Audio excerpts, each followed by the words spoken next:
Hey, welcome to episode 179 of the Titanforge podcast. I'm Dratnos, joined by Tettles Yo, what up?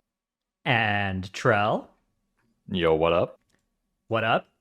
This week we have the second of our dungeony videos, or dungeony episodes, which is going to be Neltharus. We also have more general-y stuff to catch up on that's happened over the past week. We've got some cool news about the upcoming patch 10.1.5, and just in terms of some scheduling stuff. So the patch is coming out on July 11th. That's been announced. Yes. And that means that there's this coming June 29th, we're going to have a podcast that day. July 6th and 13th, however, we are not because of a combination of us having different conflicts on those weeks. So we'll be taking a 2-week break between those, and then episode 181 will come back on July 20th is the plan, and we'll talk probably all about the, I guess, mega dungeon and augmentation and stuff and how they've worked out. So TGP, I think, Yeah, will also so- be discussed because, like, we're going to be taking. So basically, TGP time trials are while we're going to be taking a break, and one day after we come back is when the TGP is going to start. So I suspect that we're going to be talking a decent amount about the TGP, like 10.1.5 that kind of stuff.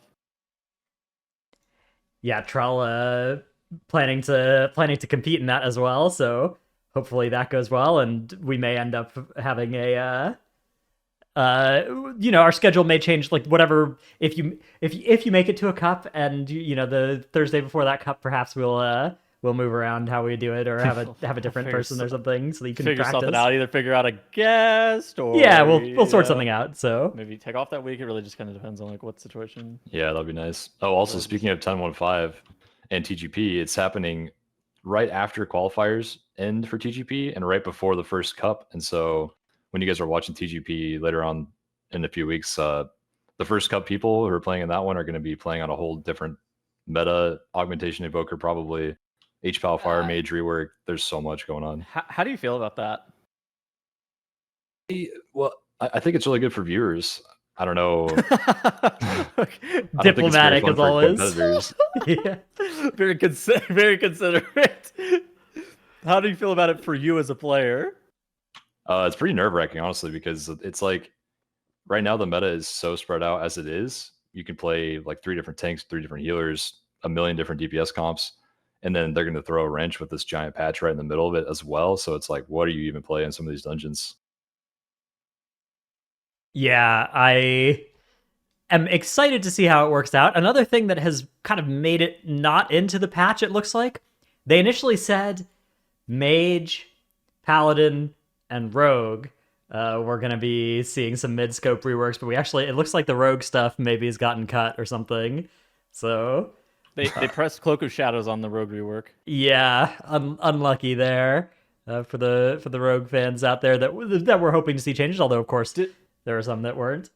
What are Rogues looking for in regards to changes? Well, there's a lot of talent trees that are pretty stale for across the different rogue specs. There's also a bit of a general feeling of like, Sin kind of being left behind. So I don't know. I think there's definitely room for a nice mid-scope rework to that class. I think Hunter is the other one I would hope to see at some point soon. I mean, Windwalker too.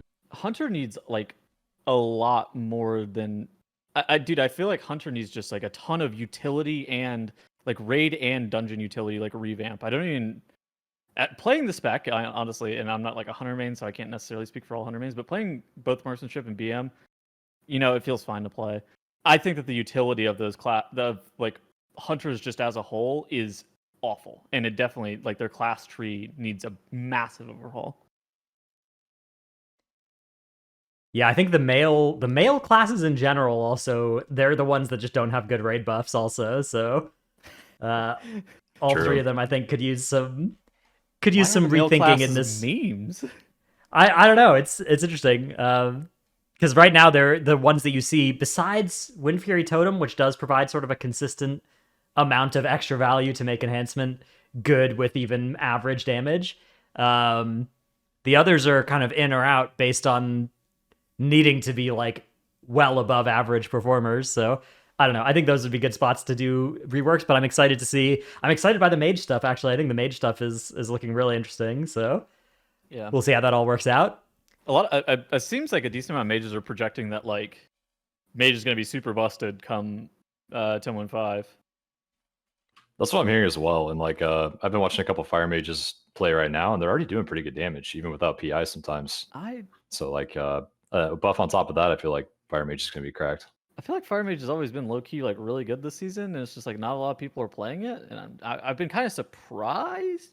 Maybe it's because it's like not meta defining, but historically mage has been one of the more popular Mythic Plus like classes. So I'm surprised that we're not seeing more mages because I'll watch people like Azuna or Hopeful or whoever, and they kind of frag without PI, and you're like, the spec has to be good, right? Yeah, it's interesting because I also feel I feel like maybe it's like a skill cap thing, or maybe it's like a people don't know how to play with them. But if you look at like the top runs, there are a lot of mages in here, right? Like of the top runs being done, it's a little more than half the groups now that are playing. In fact, on our front page, it looks like 2/3 of the groups are playing a mage. So I don't know, maybe mage rising.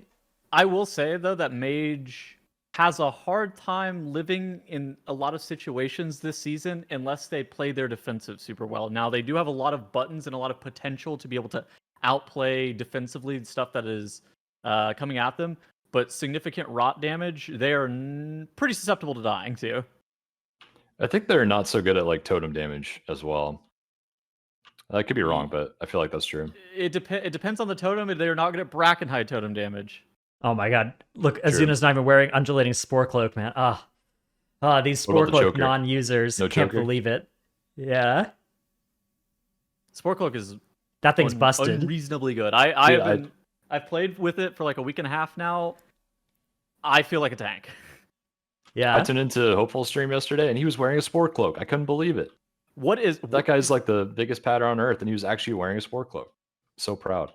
Has Sue been teaching him the ways? I think so. Dude, Sue, I started wearing a spore cloak with Sue in group, and he's like, dude, this is some shit. That item's really good. It's really, really, really good. Okay, we have another mini topic here. This was a tweet by Skarzard that we thought was pretty interesting. That was, okay, WoW Twitter, I've got a question I want to ask, so don't make me regret it. What are folks' biggest issues / pain points with itemization and gearing in WoW, with the caveat of, you can't mention acquisition? I want to take this one first. Okay.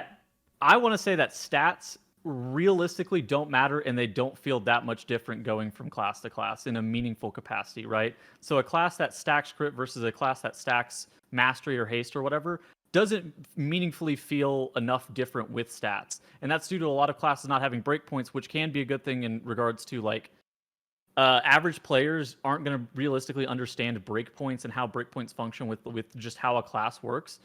But I feel like just stats in general, you're told to just get like stack whatever haste plus mastery on every single piece of gear.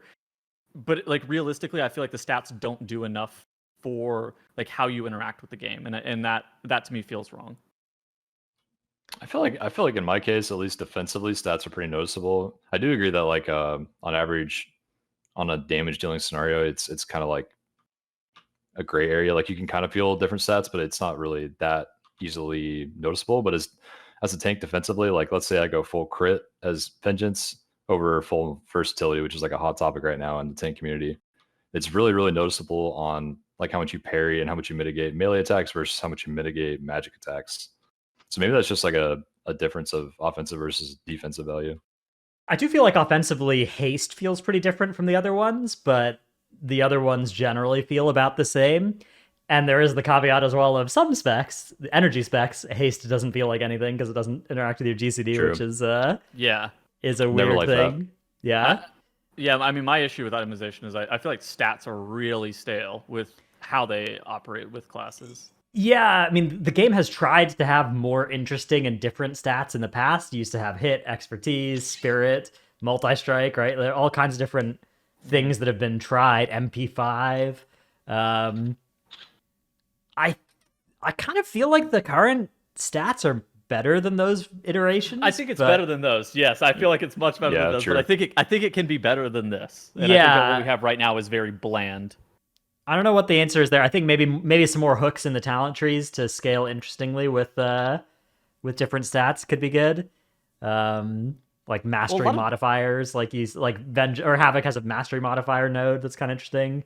I don't know if that's the way, but maybe. A lot of talent trees too also just have like random flat stat gain things where you're just like, oh yeah, gain 3% mastery.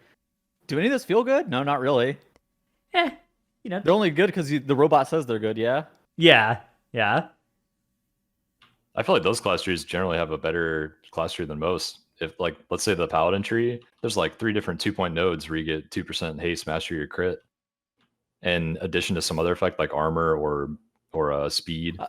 And it's really nice, actually. I really like those options. Druid's getting damage and healing whenever it's daytime, and mastery whenever it's nighttime in the new patch. Apparently. Oh, hey, is it fake news, by the way, that it's like always nighttime in dungeons or something, or is that, do you know? Or is it actually going to change based on when you raid? I've heard that with the Night Elf racial that was similar, it was like fixed in instance content. I don't know if that's true. I don't think that's true, but I'm not positive. I can. Okay. There are people that I know will know the answer to that. I can ask, but that is if that would be cursed if it's actually different value. Imagine if you start your raid at like 4 p.m. or something, and like at 6 p.m. you have an alarm that's like, okay, you got to change your talents now. There's a new better one. That would be silly.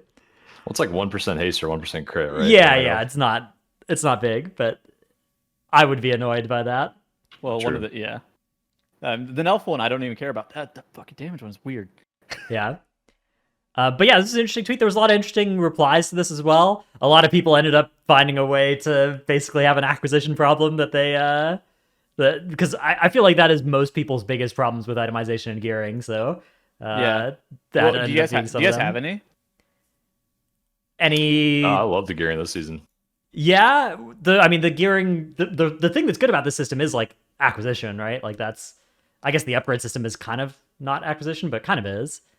There were some interesting replies though. There's Dorovan's reply, which I thought I agreed with, that whenever an RPPM trinket has a restrictive trigger condition, right? You see these trinkets that's like, oh, your crits have a chance to give you blah blah blah, and you'd think, oh, if I'm playing a spec that crits more, that's going to be good for this spec, right? But that actually never. Those are RPPM trinkets, so it doesn't increase the expected procs per minute by much at all to increase the chance of that trigger happening. So I thought that was a good shout.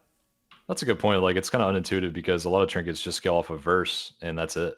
Yeah. And, like nothing will tell you that in the tooltip except for just checking the value of the tooltip when you take off some verse or put some verse on.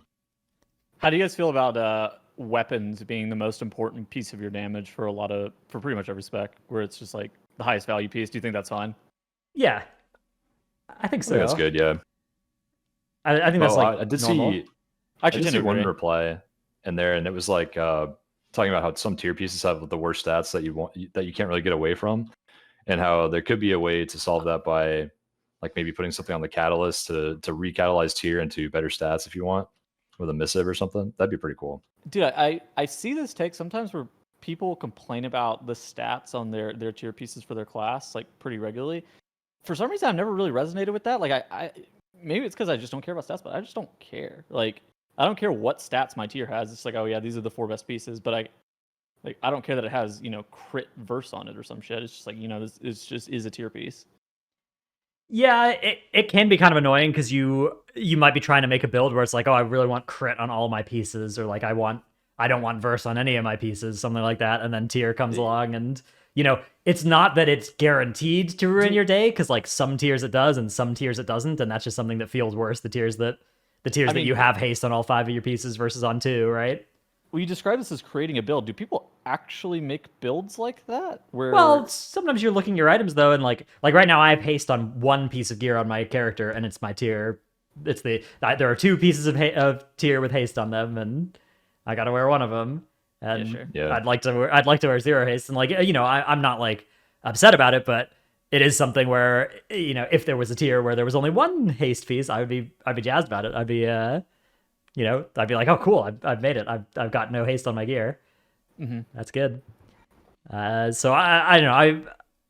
I could see the desire for, and there was discussion about like reforging as well in here, and somebody making the argument that like reforging without hit and expertise would be good again, and I don't think I necessarily agree with that, especially because like you mentioned, the stats are so samey already. So Toll says something interesting in chat. He says Catalyst should imprint tier onto a piece, not replace the stats. How would you feel about that instead? Yeah, I think that could be It'd be pretty cool, yeah. a good way of doing it. Yeah, just granting the set bonus to pieces, rather than converting it. Although I do like that you got the transmog. I do like the catalyst to transmog pipeline. Oh, so you'd be worried about not being able to get the Mog. Yeah, well, this season it's so good as well because you can get like 2 mogs per piece. If you catalyze something at low item level on its upgrade track and then you upgrade it, you get both of the mogs along the way. Fucking god, there's no way. It's really good. This is your tip of the week. That's not my tip of the week. My tip of the week is the Mog to gear upgrade pipeline is strong this patch. Apparently, is our tip of the week. I would describe my tip of the week this week as slightly above average quality for me. I love to hear that. Wow. Yeah, we'll see if you guys agree or disagree when we get there. Anyways, it was an interesting Twitter thread, and if you have a take on gearing and stuff, do go put it in there. Just be respectful. Okay, speaking of Mog, how do you feel about gearing in regards to Mog acquisition, Dratnus? How do you feel like that's been? Pretty good. I do wish that there was a better way to get the lower, like the LFR mogs without having to go into LFR, for instance. I feel like if you get a piece on the higher difficulty, being able to unlock the lower difficulty mogs off of it would be good. But it's pretty good. It's pretty good. Okay, fair enough. Okay. We also have news from Aberrus from the raid. The Hall of Fame has filled. 200 guilds have now killed Mythic Sarkareth as of a little bit less than 24 hours ago. So congratulations to those guilds. That does mean that the Fame Slayer title is still available until the end of this reset. And then starting next reset, it's going to be unavailable, but Cross Realm Mythic will open up, which I'm curious if there's going to be much success. I think Cross Realm Mythic is going to be a lot less popping this time around than it was last time because there's not easy and rewarding bosses like Aranog and Primal Council, but I don't know. we have friends like Greg and Karasis and people who've been on the show in the past and Undead stuff like that who do like a heroic run every week. I think that they might start doing like the first 3 on Mythic through Forgotten Experiments for those trinkets, right? Yeah, if you can do Forgotten Experiments, that's good and worth. But Forgotten Experiments is quite a bit harder than like Hellfire or Assault of the whatever. Zakali, yeah. This thing Kalashi, but yeah. Yeah. I don't know. I feel like this is a bit late for people to be like super enthused about Cross Realm Mythic. Like this is really good for early Mythic guilds who are having issues recruiting people, who are trying to get 20 people into the raid. This is gonna be great for them, right? I feel like just in general though, it's like this probably could have come a few weeks ago and still been better. I think Cross Realm Mythic is just I think the Mythic lockout restrictions and stuff are a pretty big relic of the past that the sooner they go away from, the better it'll be for getting more people into Mythic raiding. Yeah. Funnily enough, I heard that this apparently there wasn't like Squishy got reports that apparently people were not going to be getting the title after 200 people closed, but that was made up. And whenever he heard it, he goes, "What? What? There's no way." That would be wild. Yeah, that would be weird. Yeah, so the Hall of Fame filled up really fast this time. It was like my guild killed it 9 days ago at like 96th or something in the world, and then over 100 guilds cleared it in the next week. Well, we could probably segue to our next topic that we have listed. Yeah, so something may have helped out with that, Maybe. Which was Mythic Sarkareth being massively nerfed on the weekly reset. So there was a nerf to Phase 1 bomb detonation damage by 10%, and then there was a nerf to Oblivion, the dot that deals most of the damage in Phase 3, by 10% as well. But it turns out that the theory behind this is that there's a change in the spell data from 3 to 2.7 as a multiplier on the Oblivion damage, but apparently that was being rounded down to 2, and so instead of being a 10% nerf, it ended up being a 33% nerf. That's how that works? That's the theory here. Blizzard has confirmed that this did happen, was unintentional, and is not going to be reverted. So, do you think Do you think, and this may be tinfoil hatty, do you think they're not going to change it because of the Zaskarn stuff that's already happened this tier?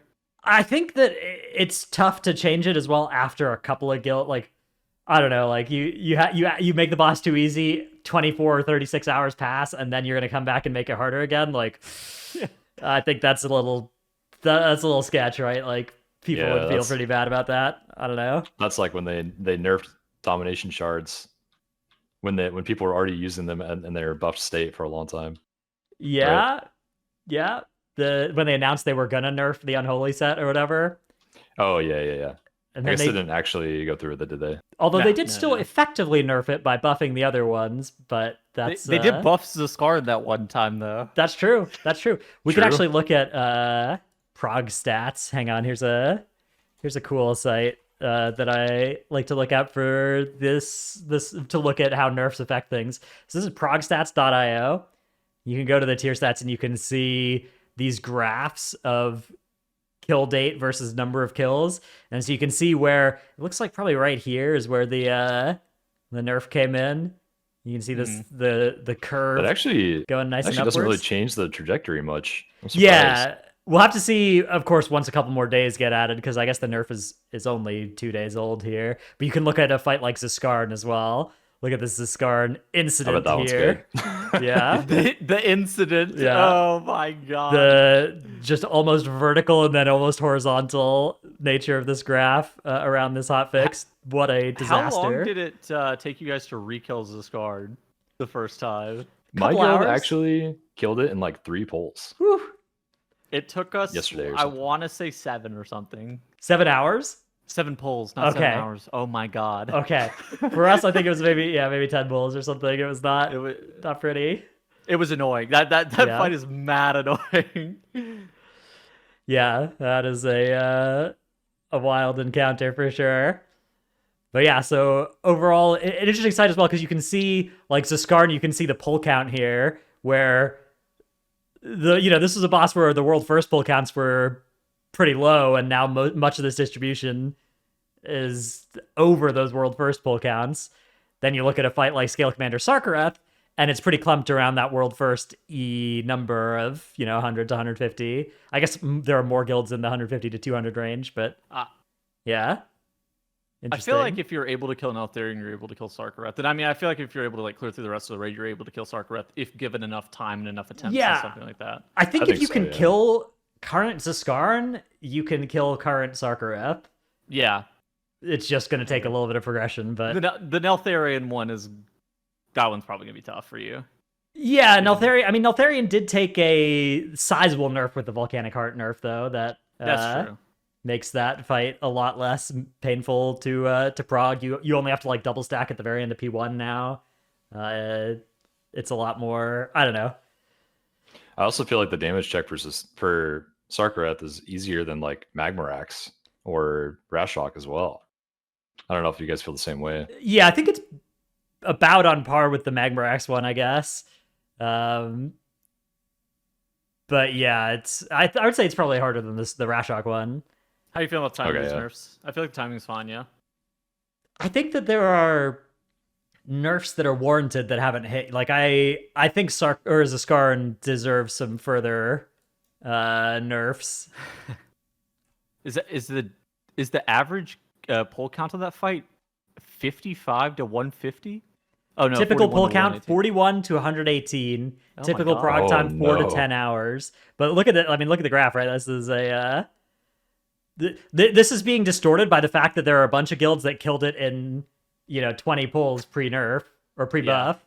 Killed it one night. Yeah, the old one night. So it's got this really weird, like most of these pull counts look like pretty normal distributions, right? But not old Zaskarn. Yeah.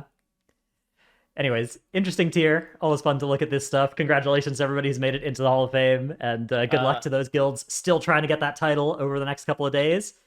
I believe in you. Allegedly, it looks like the Hall of Fame doesn't appear to be applying, or seem to be applying via the Armory, but the Armory could just be slow for updating for the guilds. Okay, so apparently it might not have until the end of the lockout. It might be too late. Maybe. All right, well, we'll see. Oh, shit. Either way, I think there's a good chance that's a bug and will get fixed if Fair. because that would be a weird thing to not announce that they were changing. I posted it in our Discord chat, Okay. but I don't know. I don't know how relevant it is. It might just be a thing that the armory's slow, right? Yeah, that I don't know. I mean, like again, it's something where I'm pretty sure that if that's happening, it's because it will get reverted by Blizzard because they wouldn't make that change without telling people in advance, right? Yeah. Although you never know. Maybe it'll be like, oops, yeah, that was a Never bug. know. But That was a feature. tough luck. All right, we have a new post as well, which says Evoker Legendary only drops from your highest difficulty each week. Now, this is one of those classic Blizzard quick updates. Quick update on some discussions we've seen. Defeating Scale Commander Sarkareth on the highest difficulty will cover your best chance for getting the Cracked Titan gem that week. Doing the encounter extra times on lower difficulties won't increase your chances of getting the item. So it's an interesting post because it does not explain exactly how the mechanism by which that happens. There have been systems in the past, right, where only one difficulty per week counts towards something, right? Like in the Fated system, you killed each boss once per week, regardless of difficulty, to get your credit towards that quest for getting your dinar, right? But because we assume that the higher difficulties, and they've basically confirmed here that the higher difficulties have a higher drop rate on the gem, the question is, how on earth are they making it so that you are getting your roll correct from whatever difficulty you do, right? Because the math here is not, and it's not easy for them to set that up. So as an example, say the drop chance of the legendary per roll is 1%. If you complete Heroic Sarkareth, you maybe get 3 rolls, giving you 2.97%. And if you complete normal Sarkareth first, you would get the 2 rolls at 1%, and then do Heroic later, and you get another 1 roll, and you would also get the 2.97. So that would be the easiest way for this to actually line up with what they've said, would be if they had it rolling multiple times if you killed at a higher difficulty for each of the lower difficulties. But it seems unlikely for it to work that way.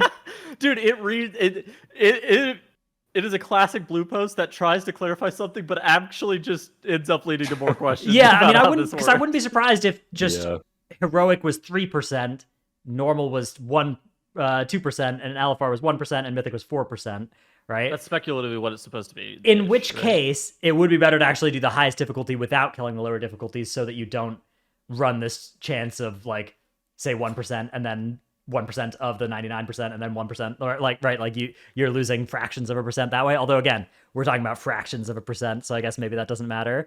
Yeah, Blizzard previously said the item will be very rare on Raid Finder difficulty and slightly increase in drop rate with each difficulty. So yeah, it's unclear. My guess is that it doesn't work with this way, but this would be the best way for it to work, to be fair and to not give you an incentive to either avoid or do difficulties in a weird order. Well, from what I hear, like, I swear every evoker that gets this legendary, not every single one, but most that I hear about are like the brand new, freshly hit 70 characters that just like walk in and somehow get it. I swear there's like a higher drop chance on like your first kill on any difficulty. Maybe that's not true, but I also hear that people are like making characters, leveling them up, getting them from the auction house, and then rolling that way, and just like waiting until one of their evokers gets a legendary. Preheat allegedly is doing like a speed run thing where he's speed leveling a bunch of evokers and then just slamming them through one LFR and then trying to get in and then deleting the character and going again. And since there's a gear requirement for LFR, you have to like have a strategy of how to gear through the auction house real quick. You have to get to 386, which is not that hard. Yeah, you can buy 379 greens off the age, but then you're gonna need to probably send your last season sparks on something to be able to get to 386. Well, last season sparks don't go high enough without primal infusions to really raise your average. Yeah, it's not good. They craft at like 390 something though. Yeah, but you need, if you've got 379s in your whole character, which is very expensive. Some slots are very expensive to get 379, not 376. To actually raise your average eye level to 386 is what is very expensive in this context?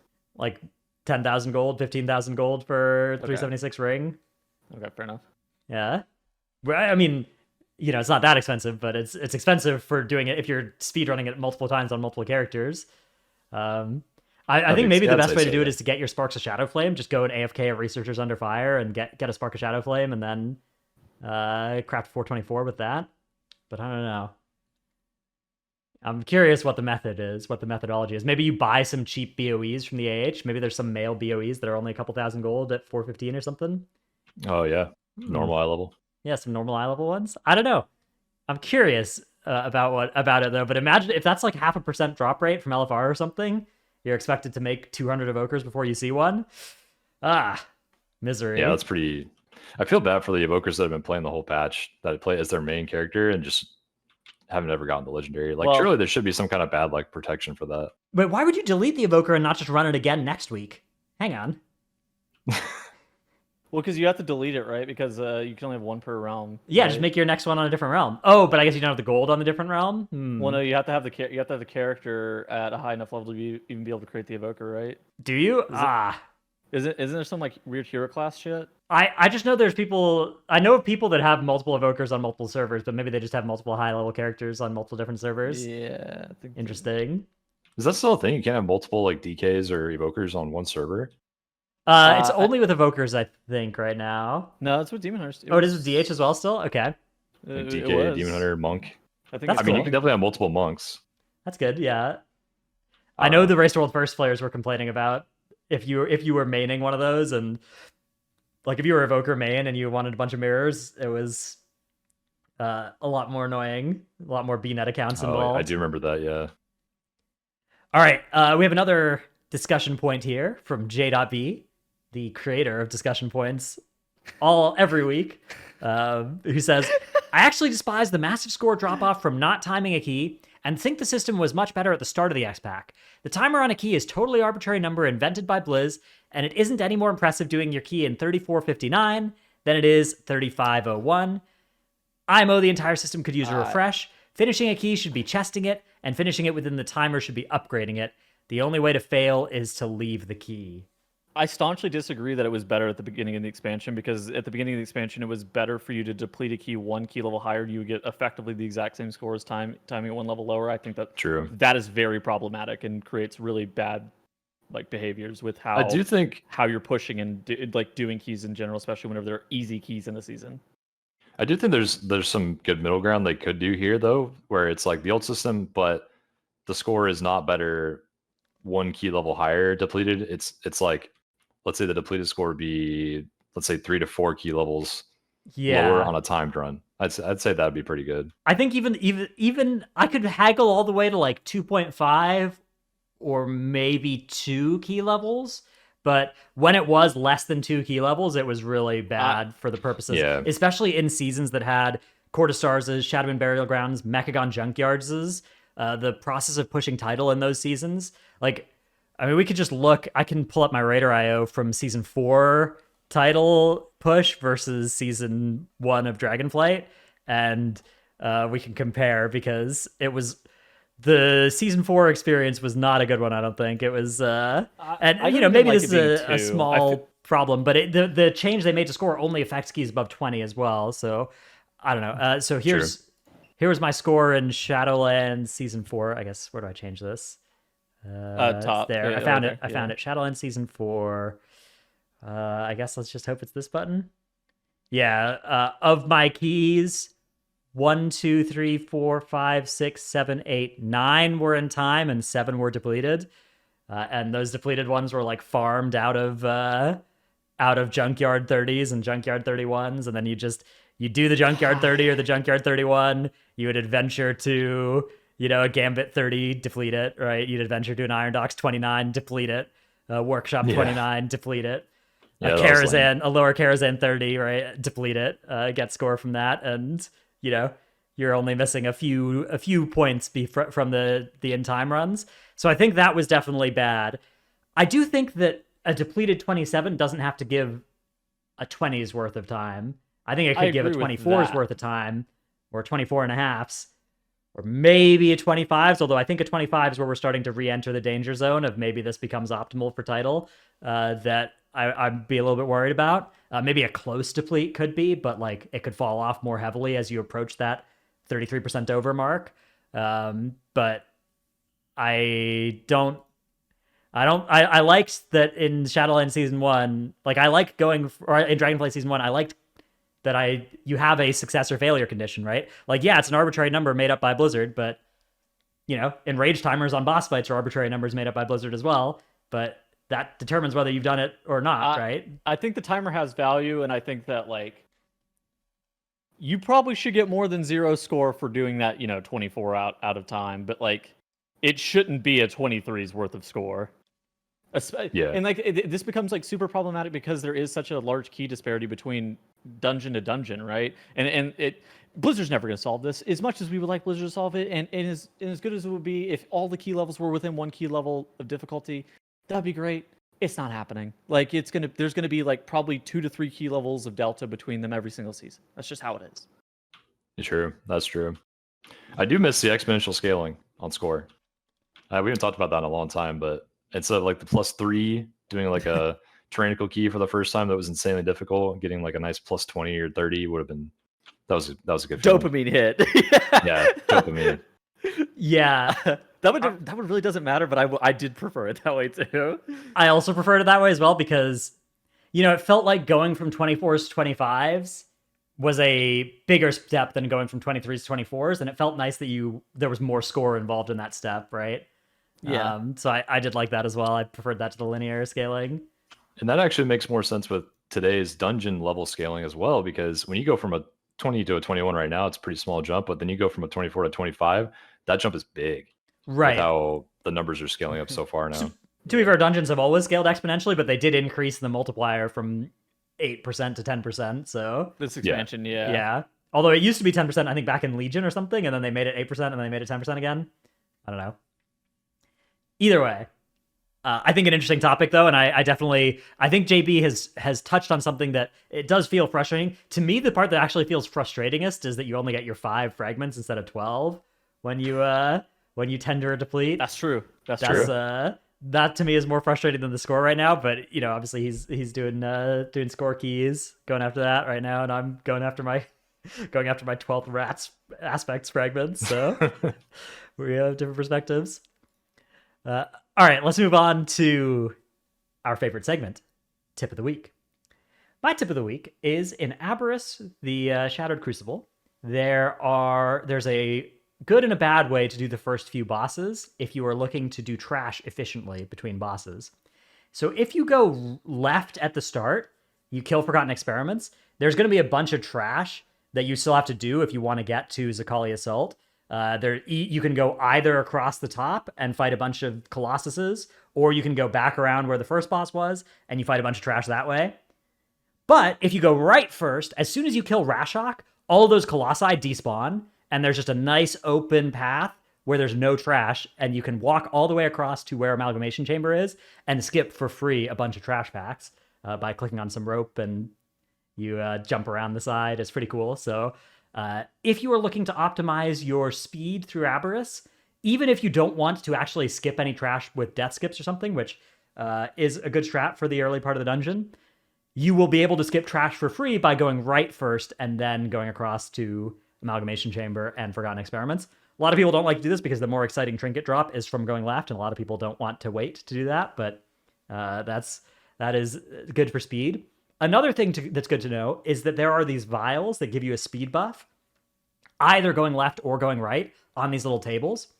That speed buff falls off when you enter combat, but it doesn't fall off if you are already in combat when you click on the vials. So if you want to execute, say, a speed skip or a death skip to Zakali Assault, get in combat, then click the vials, and then you can have 100% speed buff on your whole group, zoom on up there, and then die and get rezzed. Just make sure you let them fully reset, because if they don't fully reset, they might start snapping to you and murdering you as you're trying to res. So that is my Sounds tips like of the you week. may have encountered that one. Oh yeah, my guild is we've tested all the different ways you can mess up that death skip. We've found them all, so it's good. All right, that was a good tip. That was a good tip. Thank you. We high rolled our tip this week. Thank you. Trell, what is your tip of the week? Mine's a macro. So Vengeance Demon Hunter is pretty good right now. And this is something that you should use in your Demon Spikes keybind. It's in some fashion where you cancel or the Demon Spikes before you actually apply a new one. Because this gives you the like 12% DR, 10% DR on average calcified spikes talent every time you press Demon Spikes. So it's pretty big. It's because like a lot of times you'll chain Demon Spikes like you would Shield Block, but you actually need to let it expire first to get the talent going. Yeah. And this is told to me by a friend, but also now featured this in his video recently on his Vengeance guide. I'm sure Dorky probably did too.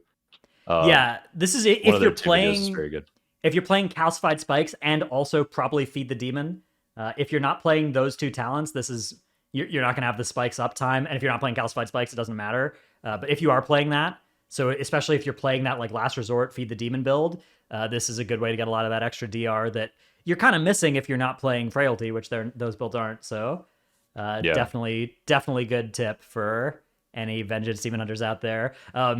There's another one actually that I think might also be a good bind to have, which is canceling your meta before Fell Devastation. So that because if you Fell Dev while you're already in meta, you don't get extra health. But if you exit meta and then Fell Dev, you heal for a bunch upon entering the meta form. So although you do like that sounds so bad. You do lose meta. You lose uptime on both of these things, right? Is the thing because those both can pandemic both of those effects. Yeah, that's true because entering meta technically does heal yourself for like what 20% or whatever it is. Yeah, that's pretty big. Like on like a last boss of Brackenhide, that'd be really work good. Correctly. Like why do we have to cancel Aura out the calcified spikes in the meta? Look, man, you're playing Vengeance Demon Hunter. You have 4 buttons that you need to keybind. You got to find some good macros to put on your other keybind slots. All right, so it's fine. Okay, fair enough. Yeah, this is the first time I played Vengeance in a long time, and it's pretty fun to play right now. I think this is the first time in a while that you can have mostly 100% uptime on Demon Spikes, and I like that play style. I don't like playing Vengeance when it's like 40% uptime. Feels bad. Yeah, it was different points in Shadowlands. I remember season 1 Shadowlands. It was Vengeance was good, but it had to kite, right? And now it's it's not like that especially if you're playing the Feed the Demon build. Which I actually think that it's maybe one of the best talent trees as well. It's painful. It's painful that you can't get Frailty and the ones that are good with your set bonus and Last Resort all at once. But it's also Sigil of Chains. It's like impossible to get Sigil of Chains. I wish Sigil of Chains was easier to invest to pick up without more investment. Actually, I wish that was higher in the tree or something. I don't know. Yeah. But otherwise, it is really powerful. I love all the DR different talents. That's something that Brewmaster really needs on its talent tree. There's so many DR talents like that Vengeance, Bear, and Paladin all have. And that's what makes their classes really good this season. One part of it. All right, up next we have a clip of the week from Tettles. We're looking at Kyrasis' former guest of the podcast stream here. This is such a good clip. So what this is it's a new tinker that you actually can get from this season. It's actually the Shadowflame Rocket tinker.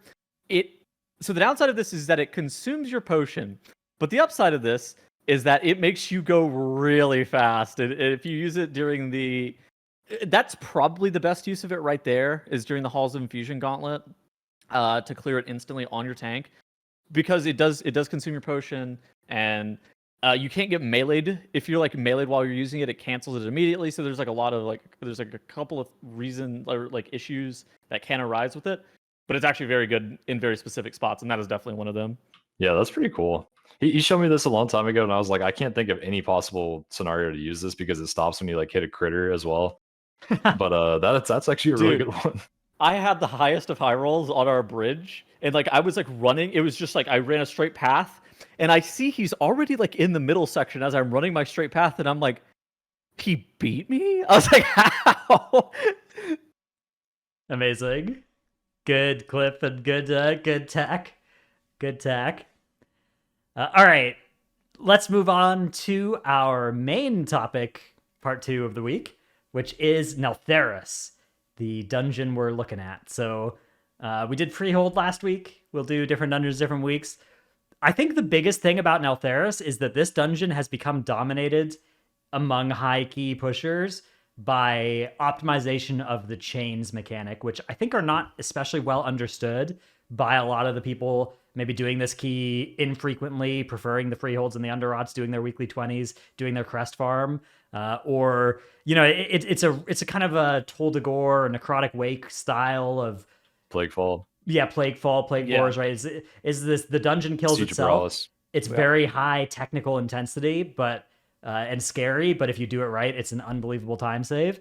So I think that's going to be the main thing that we focus on at first, is explaining the chain mechanics and how they work. Although it's worth noting, depending on the key level, you might not need to interact with the chains, and it might not be smart to try and attempt this in a group that is not ready for it, right? Like don't be the person that is trying to get your pug to do this if they are not on board. So What I will say is that the chains are free regardless, and there is no downside technically to attempting to use them to help you speed up packs at minimum. So you should be looking to use them at least in some capacity. Yeah, they do a little bit of damage to you while you are holding them, but it's definitely, you're doing like half of a mob's health for free. So yeah, it's just pulling bigger into the chains can be sketchy. That's something that I agree with that. There's also this thing that I've noticed called pug panic syndrome, where you pull twice as many mobs as normal, and even though none of them are actually doing anything necessarily, people's Everyone brains freezes. turn off, right? Yeah. And you're just like, oh my god, there's so many mobs, and then you wipe because you don't kick something that you otherwise would have kicked from the one mob that you are going to be in combat with either way. So I don't know. That's something to be aware of depending on the level that we're doing here. But what is the idea of the current way that Neltharus is done by high keyers? Well, I mean, the chains have a 3-minute debuff, so the idea is to like get your chains on cooldown, go do something for 3 minutes, which is basically a boss. That's like the natural thing to do. And then you go back and do another chain pull, do the second boss, do a third chain pull, and then you finally go upstairs. That's like the entire first area. Yeah, so we have here a route that you have this big pull one that I think a lot of people are kind of used to going towards the Magma Tusk with this, but you have this other stuff as well. Is the idea to take this onto the chain here? Yeah, so I mean, historically, people have been like lusting this first pull, but that doesn't seem as good. And so I think a recent route adaptation, and this is just like a high-end route thing. Like, I don't expect people to be doing this, but like the first pull is to take all of this stuff into the chain, and then you're able to lust Magma Tusk here in like a couple of seconds. But setting this pull up is a pain in the ass, right? Like you're gonna have to like, okay, it's not even in this clip, but like so this is kind of what people would do otherwise, is just pull all this and that patrol with lust. But you're saying instead you can take this all into the chain and get it with that. Yeah. And then then you save your lust for Magma Tusk. But like I think that pull is harder than any of the other chain pulls that you're going to be doing in the dungeon. And it's due to like the thaumaturges, and just the setup on that pull is a lot more challenging than pretty much anything else in regards to setup. Okay. Yeah, the best way I've figured out how to do it, and I'm sure a lot of other tanks agree, is to like go in a straight line to the left side, pull the 3 packs that you want to pull, and then just go through the middle of the dungeon. So you're not backtracking through any mobs. You're just always going forward, and then like tagging the birds, and then finally tagging the hunters when the other mobs get kind of close. Because the sooner you tag the hunters in this pull, the sooner they put bleeds out. And so it's good to just like delay it until everything's about to be grouped, and then you instantly chain and everything dies. So when we talk about chaining, is the idea on these pulls to have the entire group grab the chain because you're just doing one chain pull, or are you trying to have some people do it and the other people stay off CD? I will say it depends, because there's a 3-minute CD on them. It depends on the pulls and if you're going to be chaining back to back. So more often than not, only 3 chains, especially if the mobs are stacked close enough, will be able to kill off like a full entire trash pack. So you can break it up into like 3 in one pull and then 2 in the other, and you kind of kill the remaining 10% of the mob's HP with your hands if you're doing 2 pulls back to back. On pulls like that, especially if you have a lot of time in between, you may as well just have all 5 people grab the chain and then blow it up. In addition to that, very specific mobs proc the chains, but all mobs get affected by the chains exploding. And so that's something that you have to know. And if the pack is spread or not stacked in a correct manner, it also becomes significantly more difficult to nuke the mobs with the chains. I think that's the biggest thing to know about them, is that they don't trigger off of all mobs in the dungeons. For instance, the 3-pack of the Wardens and the Blazewing, you can't chain them, but you can pull them onto the chains with other mobs that can be hit by the chain, and then they will get affected by the AoE of the chain. Yes. So Right. doing the Blazewing with the chains requires you to pull some of the other trash onto them together, which is sketchy, but it saves a lot of time. And it's honestly kind of easier than fighting this pack straight up. I don't know. This pack's nasty. Yeah, that's the biggest kicker is like people will try to break their chain by running through one of the non-chainable mobs, and they're just like, oh, why isn't it working? And they eventually die to the dot or whatever else is happening, like the bleeds or the swirlies. But you do have to pay attention to where the hunters or the trainees are, because those are the mobs you can. That's almost always the mob you have to break the chain on. Basically. Yeah, you can hit the bone menders as well, I think, or the bone tenders. Yeah, and I guess maybe Overseer. I think you can hit Lahar. Lahar. Yeah, you can hit Lahar. The Overseer is the easiest target because he has the most health and he lives through all the chains. Yeah. But like, if you see the pack live at like 30% health, that's because all the hunters and trainees and whatnot died before all the chains got off. In addition to that, if the mobs are like perfectly pixel stacked, the mobs are going to die like instantly, and they might die to even like 2 chains. It's something that where if they're perfectly pixel stacked with things such as Ursul's Typhoon or Mask Grip or Sigil of Change or something like that, they can die immediately. So we have several different chain pulls that are, I would say, varying degrees of popularity.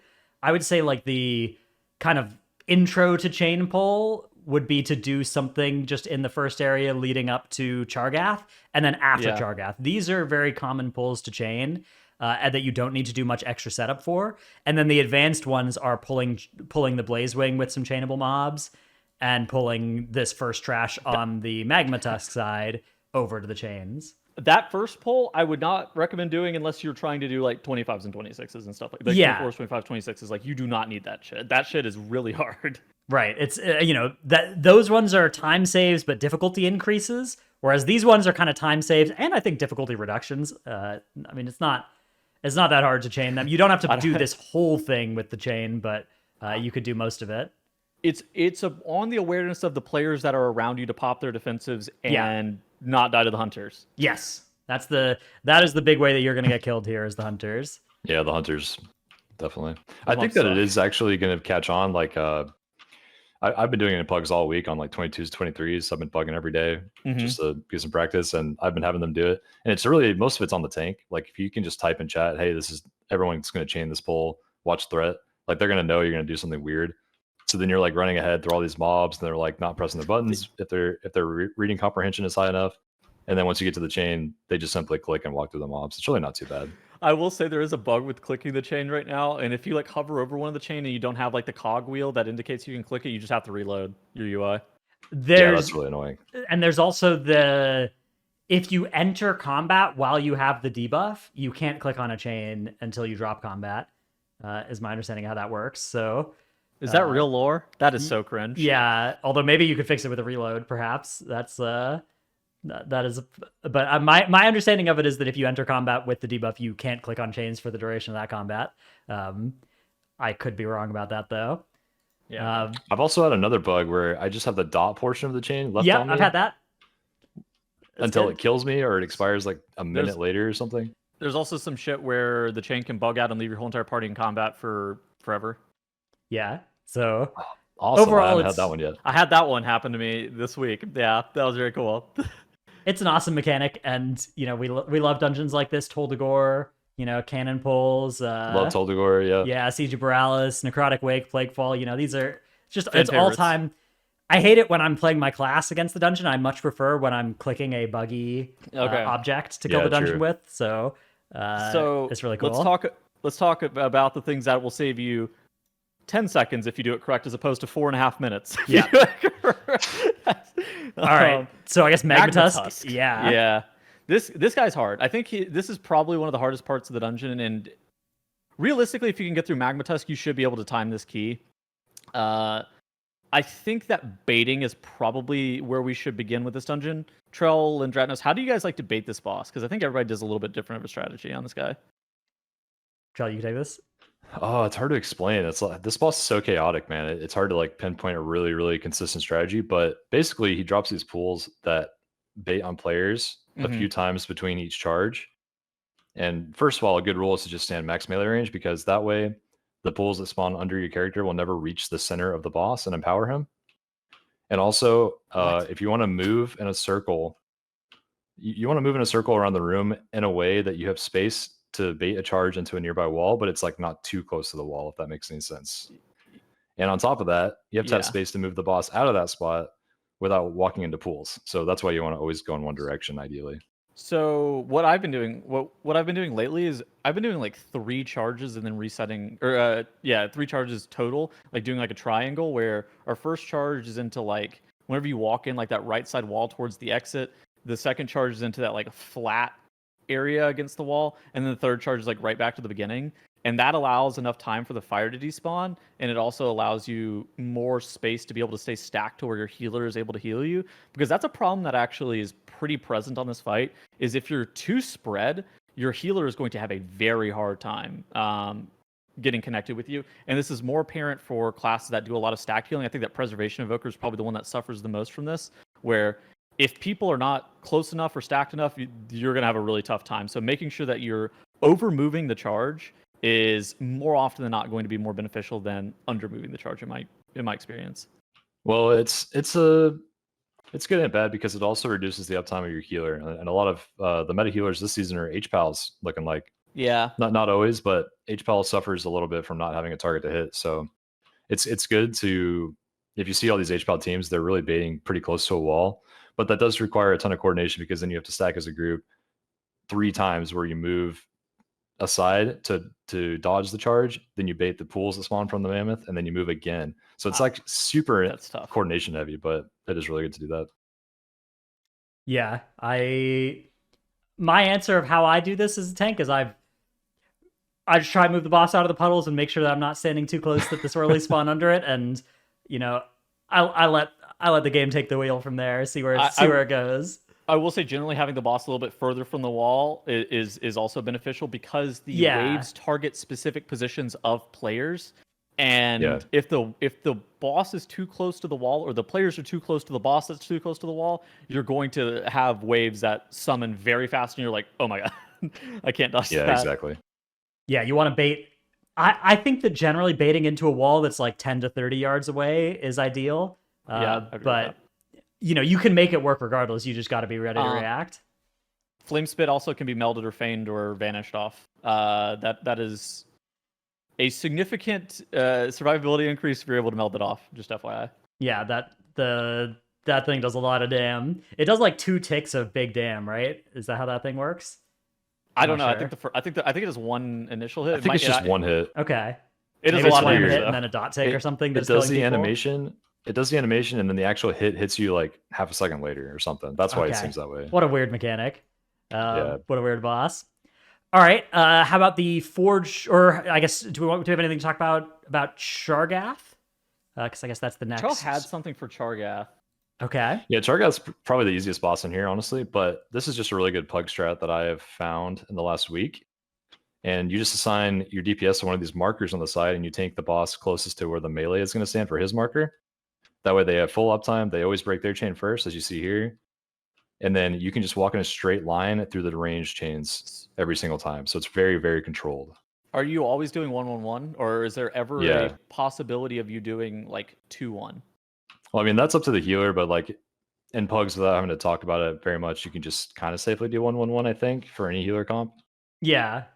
I think 1-1-1 is safer. 2-1 is faster, but it's I think I don't know this to be 100% true, but I think like Holy Paladins want 2-1 for some reason. Yeah, I mean, depending on what CDs they have available. It's nice if you've got limited CDs or something, or like the nice thing about 2-1 is that you can expose more of the damage to your defensives, and you can also have it happen in your virtue or whatever, in your AMs, in your wings, something like that. So it can be easier for some healers, but it's hard to imagine dying doing 1-1-1 unless your key level is getting very high. Whereas it's easy to, like, the biggest way you wipe on this is the same way you wipe to bursting, right? You extend a late 1 into a 2, that's bad. Or if you ever extend a 2 into a 3, it's over. Yeah. It's also probably worth mentioning the boss takes 50% more damage when you stun him there. Yeah. That's definitely like a hold your trinkets for that moment, or hold your insanely big burst abilities for that kind of thing. Yeah. Drennis, can you tell that Charles got a beacon from the beyond? Ooh. I'm 3 out of 6. 3 out of my 6 of tanks have that item now. I'm working on getting the 6. Next Stratos Weekly Vault, 4 out of 6 beacons. I'm looking for a mythic beacon on my brewmaster. Once I have that, I have all the Sarkareth items I want, and I can start playing another character on that boss. Dude, Mythic Beacon is crazy. Yeah, I think it's so good. Need that worse than Ev. Okay. Let's talk about the Forge Master then, the blacksmith boss. Dude. Okay, so that guy is actually super hard. So I think that there's two main mechanics on Forge Master from like a DPS/healer perspective that really matter. And it's whenever he does the call to the forge, which is when he's smashing the anvil. The first hit on the smash of the anvil, or whenever he leaps, the leap is physical damage, and then whenever he starts ringing the anvil, that's fire. So some magic effects are actually pretty good versus it. Anti-magic zone being like, something like that.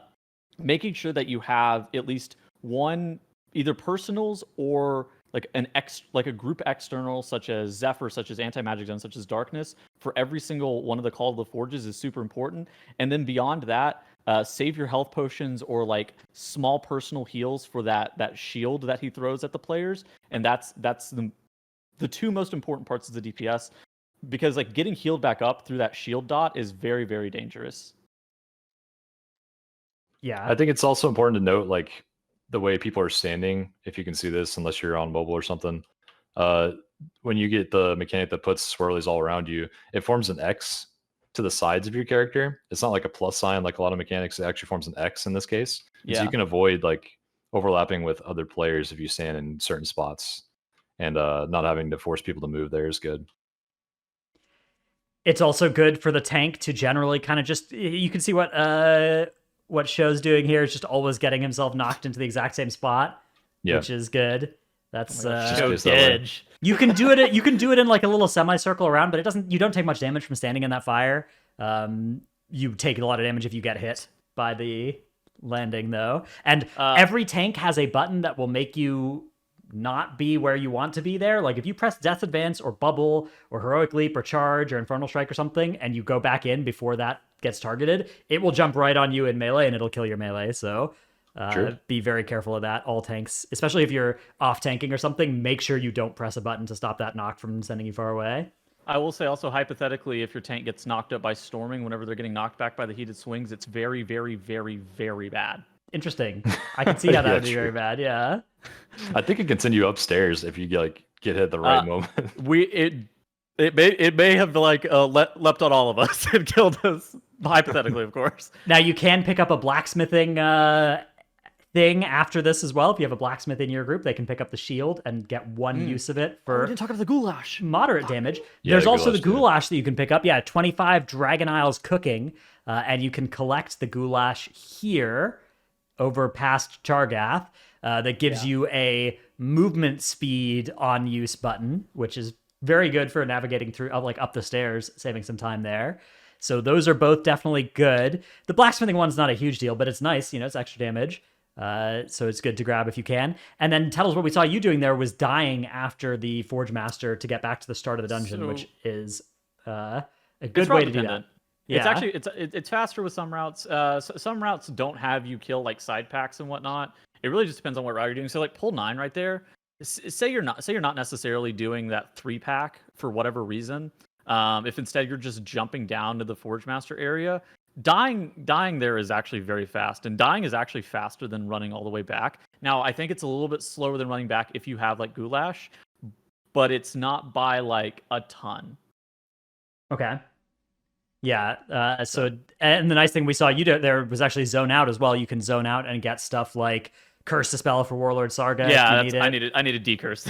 Ideally, you just talent it for the whole dungeon, but there's some cases where you maybe would even want to go onto a single target build for the end of the dungeon. On a fortified week or something. So if this was the end of our dungeon, I could actually potentially see myself like zoning out, grabbing like full single target talents, because our last pull is like pull 13, and that's just like a full chain pull. Like I don't care about that, and then just grabbing full single target talents and zoning back in. Yeah, so it is an option for doing that.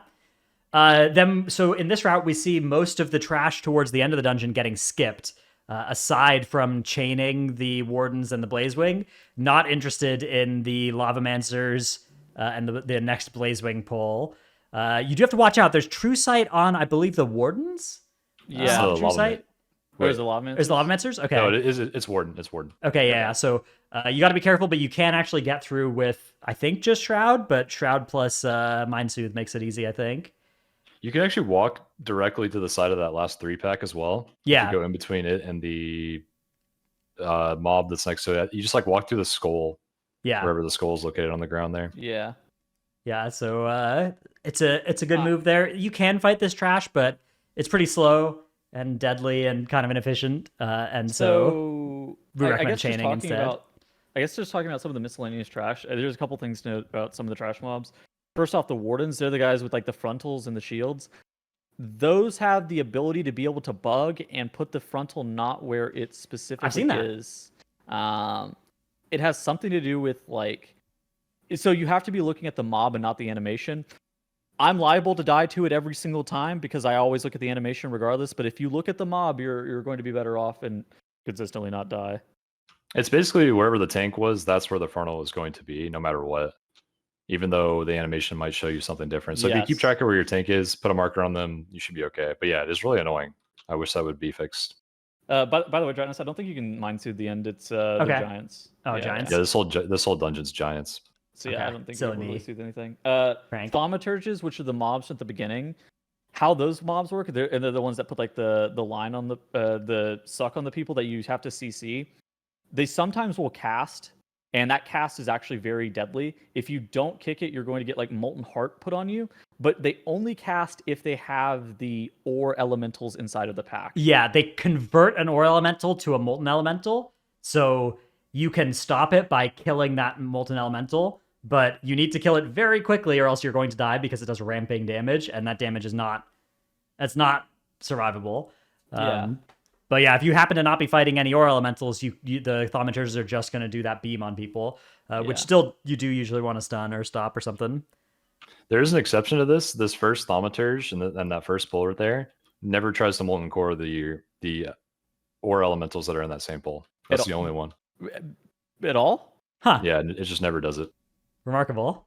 It's like those two ore Ellies are special actually. It's probably not the thaumaturge, it's probably the ore Ellies. Huh. Okay, interesting. Weird. I didn't know that.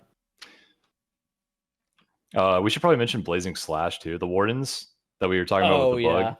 Blazing Slash is basically, I'm sure everyone knows by now, but it's like the tank killer this season.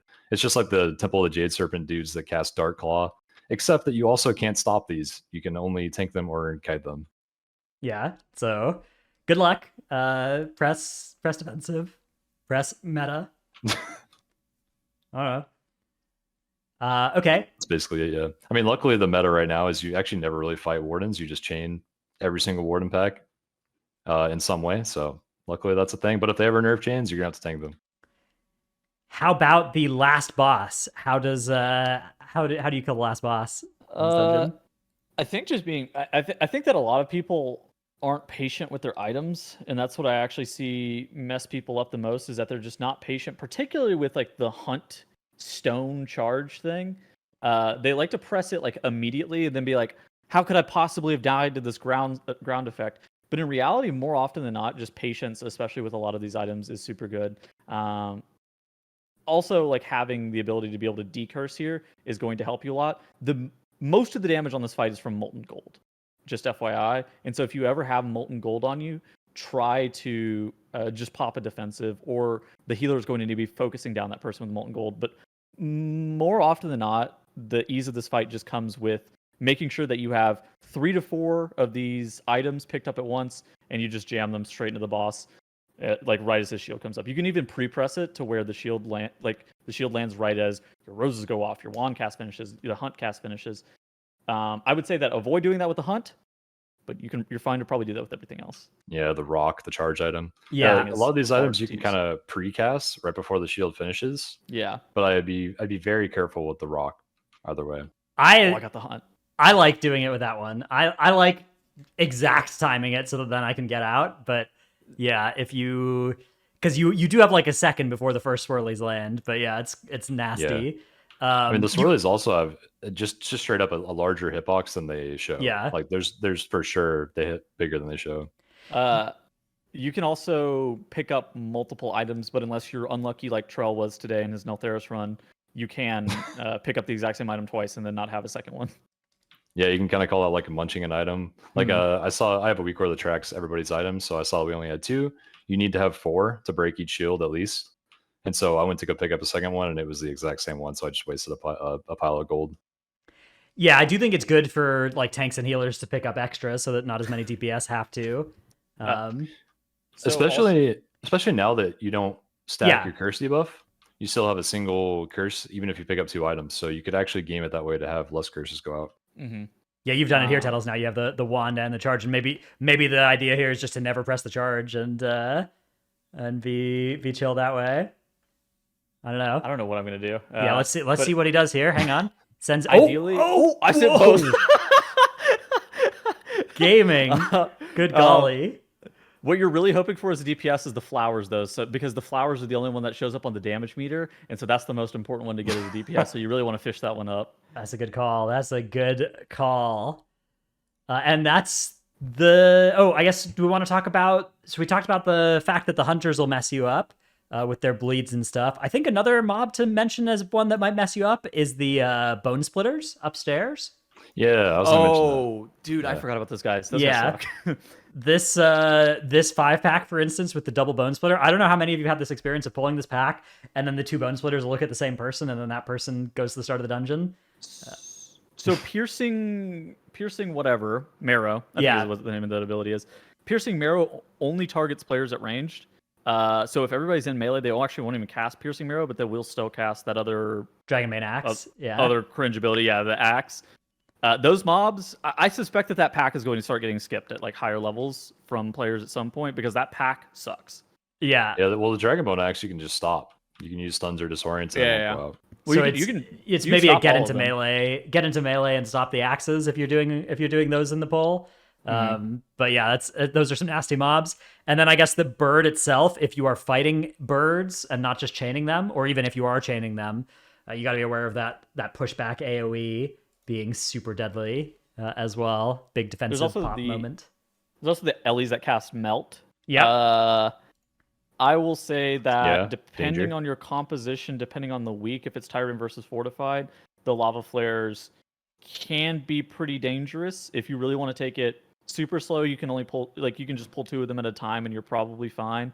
But if you have like a pretty coordinated group that has a lot of stops or that has a lot of interrupts, that kind of thing, you're probably fine to play at most 4 at once. True. That very first pull when you go up the stairs is pretty standard, where you pull 4 lava flares, and it's good, especially with Vengeance Demon Hunter meta that's happening right now. Is like everybody use their kicks to gather them up. The Demon Hunter gets all their stuff going, and then they can use Sigil of Silence while kicks come back off cooldown, and then you kick again, and hopefully they're dead after that. Yeah, you can do it with Prop Paladin with Divine Toll as well. Warrior has AoE Interrupt.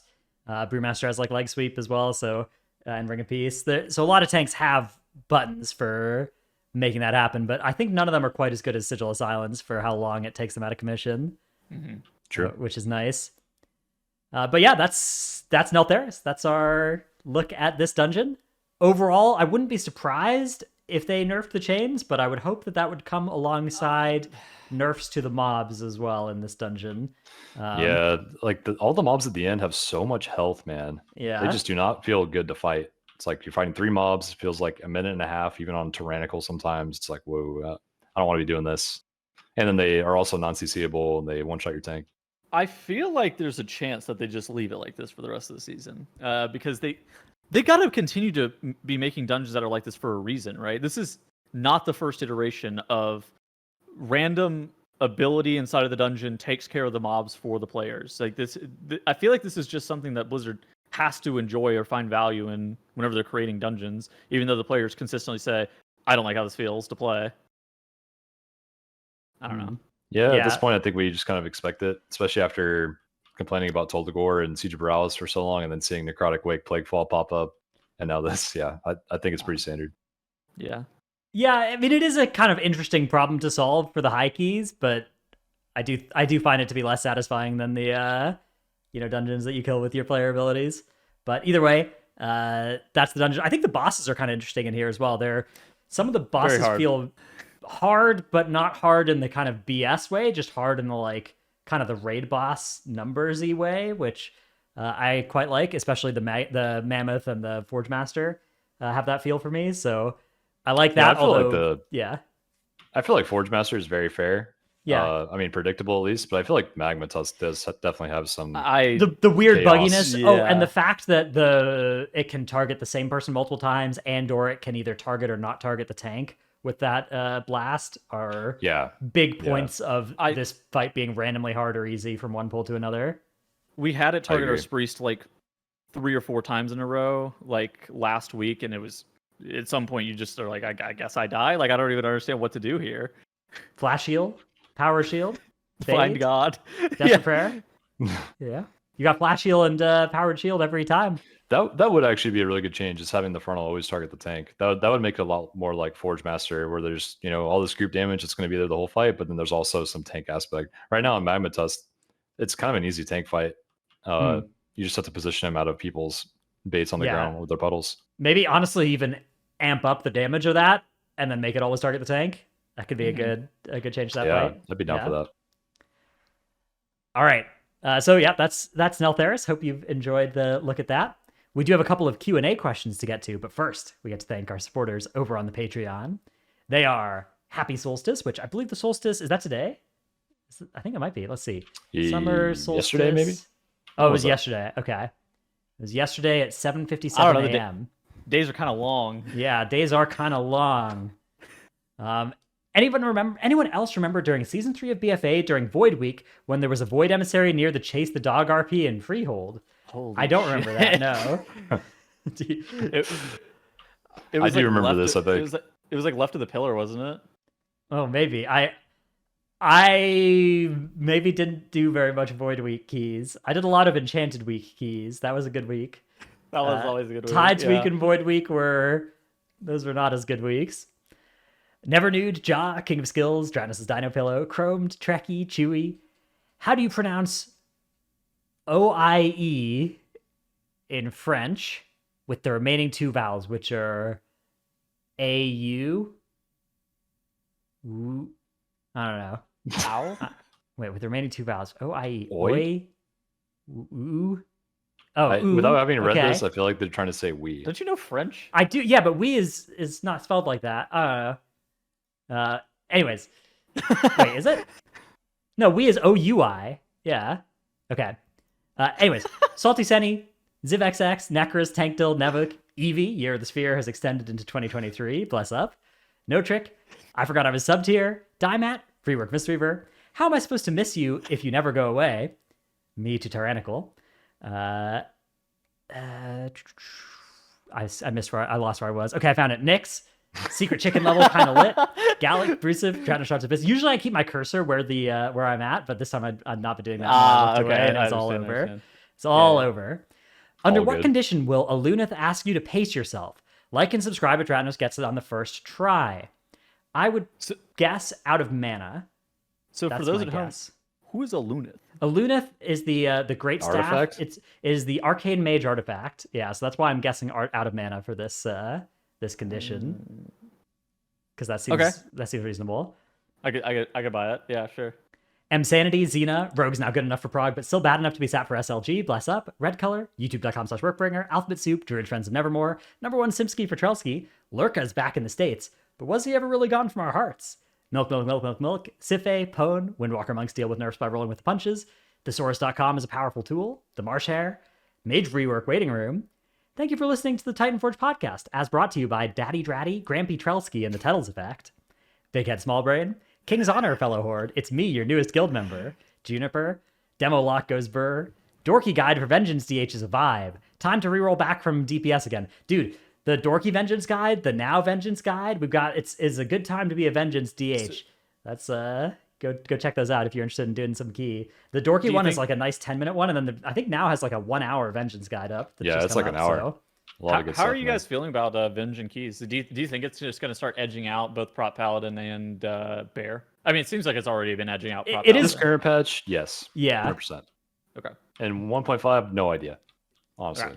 Fair enough. Yeah. As of right now, it is like it's dominant on the front page, although it's not dominant on the like 25 and up keys yet, but it is catching up towards towards the paladins. And What's yeah, ease of play look like for that spec?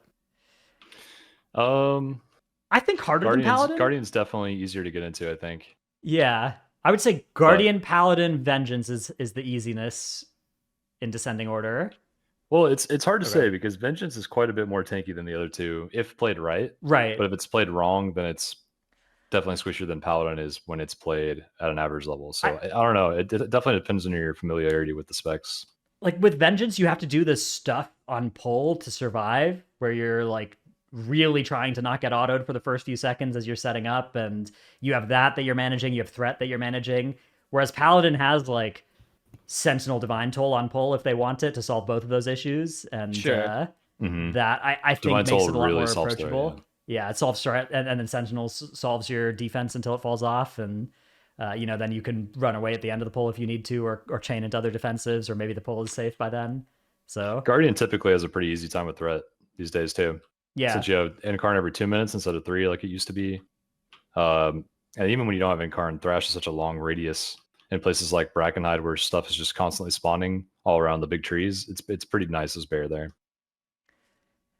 Rat Run, our main tank is going Feral Druid after getting Rashok Weapon. His exact words were, I found a reason for me to change who I used to be, a reason to start over new, and the reason is you. There's no way we just turned this into a song. Well, you can wear that sphere as a Guardian Druid as well, so hang on. Sire Denathrius, or wait, okay. This was probably the old one here, right? Was the Sire Denathrius? Yes, yeah. Okay. Yes. All right, let me look at that because that was this person's old one. I get it. Yeah. Chauncey, that moment when your tank says, "Now where's my ranged at?" during Jade Serpent Dragon Boss and bricks your key. Feral Druids in the MDI, you've got to be kidding me. Oh, you don't have that yet? Boom. Sire Dematicus graciously thanks Blizzard for easing back on the Demonology PTR changes. The small mammal living in Dratnos' shirt. Sapphire. And that is it for us today. I'm Bill O'Reilly. Thanks again for watching. We'll leave you with Sting and a cut off his new album, Take It Away. Rework DKs. Please, Blizzard, I will buy you a soda. Thank you all for the support. What was the Bill O'Reilly one? That one. I'm not sure, but Isn't that the as seen on TV guy I thought that was who died from like a coke? No, I thought that was like the conservative conspiracy theory guy. He is the Fox News talk show host. Okay, Fox News, yeah. 73 years shit. old. Yeah. Interesting. I got him confused with Billy Mays. Wait a second. Okay. Well, it is what it is. Yep. All right. Anyways, we've got Q&A to get to. Our first question comes from Hunter. If I want to play Augmentation and don't have an Evoker yet, what should I do to get ready? Is the gear for other specs relevant? Should I just wait and gear? Is some of it very relevant? And should I try to get some specific things? So if you're the legendary, the weapon, yeah. Yeah. Okay. So I guess that's every Evoker spec has the same thing, right? Of like trying to kill Sarkareth, I guess on just the highest difficulty you can each week. Although we still need to get confirmation on how exactly that works, but yeah, that is good. The rest of your gear is, just this, it's kind of the same as Devastation gear. You're looking for gear with a lot of mastery, first and foremost, with not any versatility is kind of the second prio, but really a lot of mastery is the main thing you're looking for. I wouldn't be surprised if mastery gets nerfed a little bit between now and Augmentation going live, but as of right now, that's it. And then trinkets, you're just looking for some nice stat buffy ones, Beacon of the Beyond also kind of works. That's a mastery trinket, just does a bunch of damage and it's got mastery on it, which is nice. But other than that, just, generic-y, Iridius Fragments or Ominous Chromatic Essences or Class Trinket, all that sort of stuff will work. And Forset, ideally you're playing Forset without the, I think the chest piece is the one that's verse heavy that you're not interested in. And embellishments, you can get the adaptive bracers. I'm always a fan of Spore Cloak on everybody. Or you can pick up, there's Toxic Boots that are potentially good as well. And they're the bracers, the one that are a lot of stats. There's bracer, the adaptive Dracothus bracers or whatever. Yeah. Though I think I would be playing, if I was playing Augmentation, I'd probably start with those and a Spore Cloak, but I'm a big Spore Cloak guy, so you may not be. So in general, though, I think the best way of doing it is just gearing Dev, and then it'll transfer at least good enough. Both devastation and augmentation are mastery enjoyers and versatility not enjoyers, so it works out really nicely. Yeah. Next question comes from Mac in Discord that says, question that came to me after watching the show this week, which was last week. Has the change to have the second boss be static in Raul and Eudora, Raul and Eudora being hostile with Jolly helping, as well as the removal of the join the crew minigames, been a positive or negative change? I honestly miss asking pugs who didn't drink and worrying about whether we have a stealth class to chase the dog or are we pulling the whole area. I will say it's a positive change, at least for me, in regards to like I feel like the imbalanced nature of those bosses deterred me from wanting to go into that dungeon on very specific weeks and always having to check which week it was. It changed your routing as well about what crew you were joining with the mobs that were and were not present, and it gave that dungeon a very different feeling on every single week. And obviously one of them was going to be imbalanced relative to the other ones. That's just like how Blizzard's going to operate. I didn't love that. I would say that it created a more positive experience for me, but I do understand why that flavor could be seen as like something that was lost in the dungeon. I think that part's been fine for me. I really like that the Jolly Blade is never a thing anymore on the second boss. Dude, the Jolly Blade was so bad. It was so bad. Was that the spinning blade that would come back towards Jolly? Yes. Oh, I've forgotten about that. And it would always hit you as a tank. Yeah. So it had to like contact the boss correctly, but for some reason that was like it was a bit larger than his melee range, and so he would like run into you and like knock the tank back with the blade every single time. It was so annoying. Yeah. Good. I think a lot of people like are a little hesitant saying they like Freehold in this season because of the changes. I think that change is probably fine, but I think that the enforcers gaining that interrupting shout and the last boss dagger change have really made it kind of less fun for most people. I don't know what you guys think about that though. I think last boss is still good. Fun. Yeah. I think last boss is better than it used to be. I think enforcers could maybe become a little bit less hostile. I do think it's good that it doesn't rotate week to week as well, because like we have good nostalgia of that. There were some fun moments, but it was also like it's only a 20-week season or something, 20 to 30 week season that we're going to play with this dungeon, and I think that that's a lot of like learning curve for something that's only coming around for a short time, rather than a dungeon that we'll have for like 2 years to have that kind of weekly rotation in it. So I do think it's really good that they took out the aspect of like needing another kind of class like rogue to do the dog. That is definitely a good thing. Freehold, we saw rogue like in MDI it was always the dog, right? And it was always like that was the dungeon that had rogues, even when other dungeons didn't. Even when people were playing like Triple Hunter or whatever, you would play the rogue in Freehold, and they would do the dog, and then they would go do the pig RP or whatever, and all the RP like at the same time, basically. Yeah, that was not a. I think it's better that it's not like that. I do understand the nostalgia though. The thing that for me has changed the most from this dungeon from BFA to now is tanks getting exposed on the trash a bit more, because especially in later points of BFA, you play almost exclusively with a prot warrior that didn't get absolutely railed by the mobs, but those mobs hit like just as hard as they did back in BFA. It was just that prot warrior they dealt with physical damage super well, so you didn't see it, but now it's like, holy shit, some of these tanks get absolutely rocked. Yeah, those mobs do some tank down. All right, our next question comes from Maxid on Twitter. Let me pull it up. It is Raging Idea. Starts at 100% mob HP, and the less percent HP a mob has, the shorter the duration of CC on it is. That way you can still stop mob casts and just decrease the amount of total time a mob is in CC. What do you guys think about this proposal? I think it might be an improvement. Yeah, maybe instead of starting at 100, it could start lower as well. But like 50% duration, like 50 to 0, and every 1% was 2% reduction of CC duration on it. See, I was thinking like I suggested this last time we talked about it, but this is the same kind of idea where if they enrage, they just suddenly have like a 50% less effective CC duration on them, kind of thing. It's like it could still be a normal mob until they enrage, and then they have like the reduction. I will say that I don't like the fact that you can soothe or dispel off raging. If this was the avenue that they went with it, I feel like that is, and I mean, obviously I'm person who has a soothe, so like obviously it'd be my vested interest to even continue to have that. But I feel like if that was the route they went, I would not want them to allow it to be dispellable. Yeah, that might be better. Well, there could be like some. I feel like there's just like I feel like there's such a problem with it being dispellable too, because like especially the overall difference between having overall and not having overall against raging. Yeah, Right. Yeah. Bursting has felt fair since they made it like single dispellable, and they've like changed a lot of the numbers on like how much damage you're going to be taking from bursting. They made a lot of mobs just not burst. There's like a lot of stuff that they've done with bursting that's made it more fair over time to where Mass Dispel isn't required.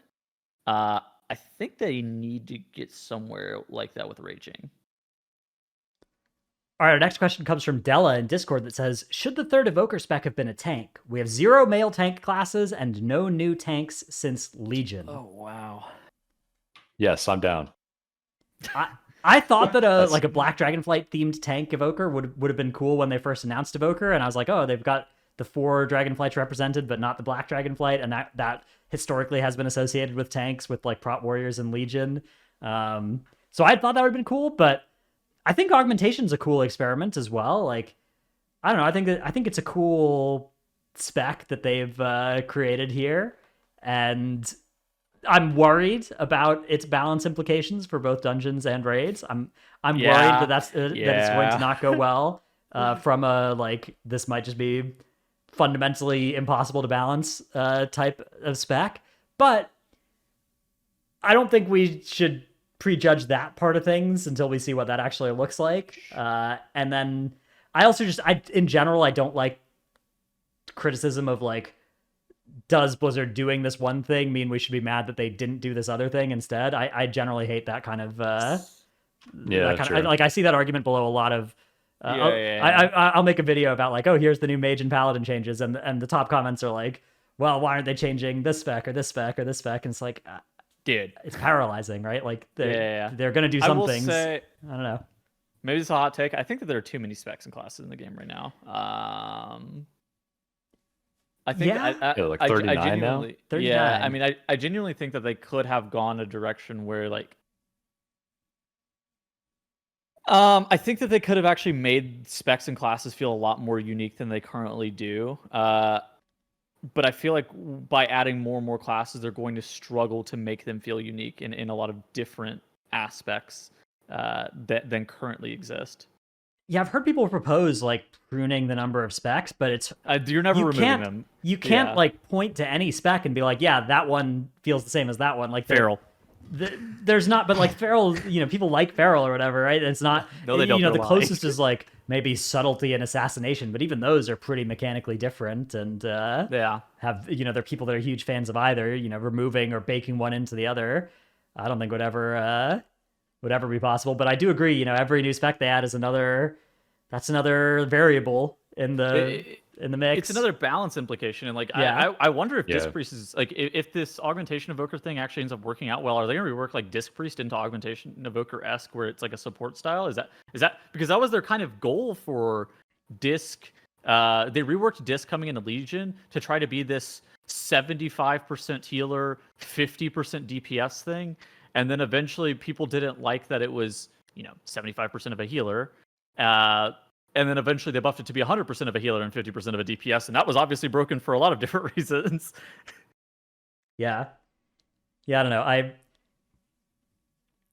I am both very worried and also I think it's cool what they're doing with augmentation. I don't think that this. I don't feel like I care enough about this being a tank versus not, though. Yeah, I mean, as a tank, I'd love another tank spec. Although the thing about making another tank spec is that a lot of tank mains play all the tanks, and adding another. Do the tanks feel unique right now? How does the uniqueness of like the tank role feel across all the specs? I think it's very good. Yeah, they definitely feel unique. Yeah. Okay, that's good. I think that's actually very important. Yeah.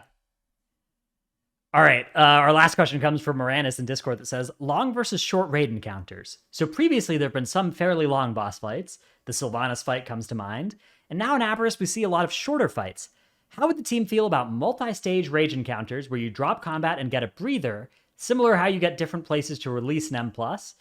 Dragon Soul had both Spine of Deathwing and Madness, 2 fights but same boss.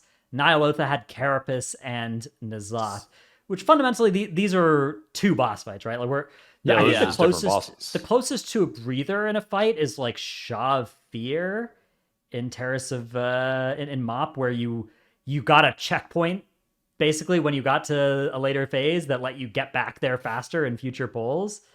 But So Oh, it's like really? Lost Ark, right? That's Like Lost Ark interesting. has like encounter checkpoints, doesn't it?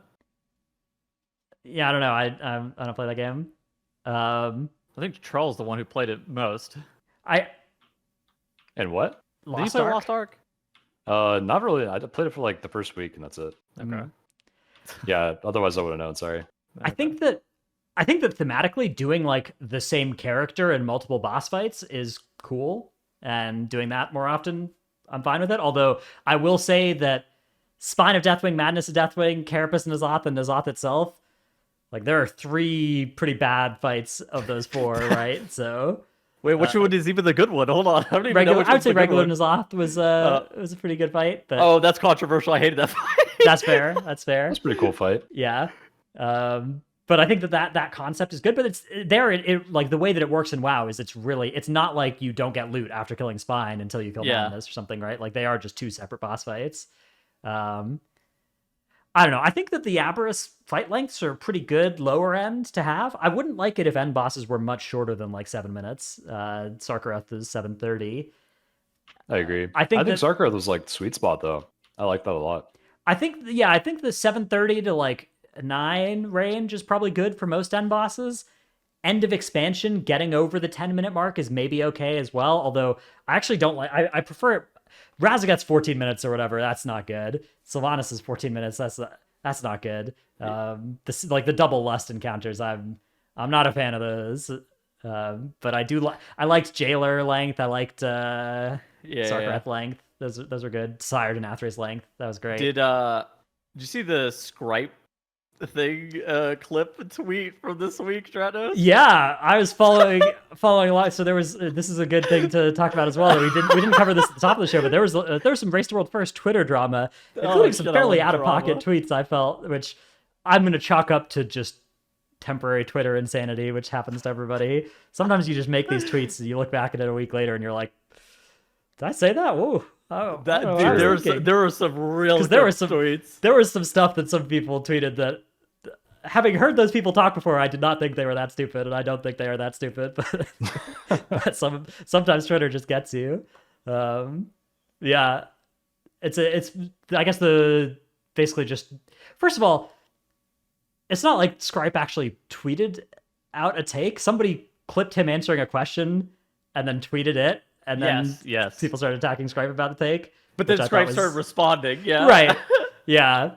I don't know. It's really rough because like if you're in Echo's perspective, if you're in Echo's shoes, there's kind of this feeling that like any given tier, you're kind of at the mercy of like, is this gonna end up being like a super short tier or a tier that dies right on the second reset? And are we gonna have agency over whether we can win or not this tier? But then, if you're on Liquid side, it's not nice to just always have that be the topic of discussion around things, especially when when Blizzard has said 20 times they're not going to change it, right?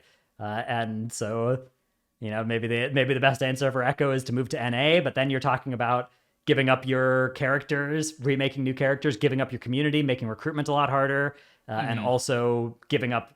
Like now you're competing with Liquid for helpers in a region that presumably has a lot more Liquid fans than Echo fans. So it's not like there are easy answers for either side here. And I assume that a lot of Liquid Raiders watching this have a similar feeling to when Echo Raiders were watching Max talk about like Razageth nerfs over the months after Razageth, right? Where it's like you just the last several wins have not been followed with have all been followed by the losing team, I think, making valid complaints about the Blizzard decisions that are made around the Race to World First. Which, when you're on the winning team, you don't want to hear people talking about that, right? You want to, get to be the winner for a while and not have it be a discussion of the ways that Blizzard makes the race unfair every time. Despite the fact that I think those are valid concerns, and I obviously like a global release would be a lot better for the Race to World First's legitimacy and fairness, but Blizzard said 30 times it's not going to happen, so I don't know what we think is going to happen, but it's not a global release. That's my take, at least, on the recent Twitter discussions. Yeah. All right. Well, I tend to agree. I tend to agree with all that, Dretness. It's like they're not changing it. I don't understand why this continues to be like a topic of discussion. They're not changing it. I mean, I think it's reasonable for the people who would benefit most from it to continue advocating for it, and that's true. But yeah, I don't see it changing. I feel like the only time it would maybe change is if Blizzard legitimately thought that like they were going to lose all this free advertising and free WoW being the top category on Twitch from the Race World First existing. Like if they legitimately thought the Race World First would cease to exist due to there not being a global release, which I don't think we're there yet. I think we would need to see probably several, but at least one race that was clearly determined by the head start, which whether you think that, Sire or Sarkareth would have gone differently with a global release, it's not clear, right?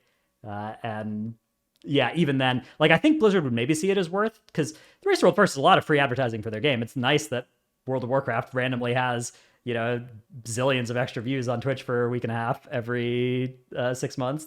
I'm sure Blizzard would pay some costs to preserve that. It's just they don't, and I agree with that. They probably don't have to right now, right? Like it's not like people aren't going to watch the next race because there's not a global release.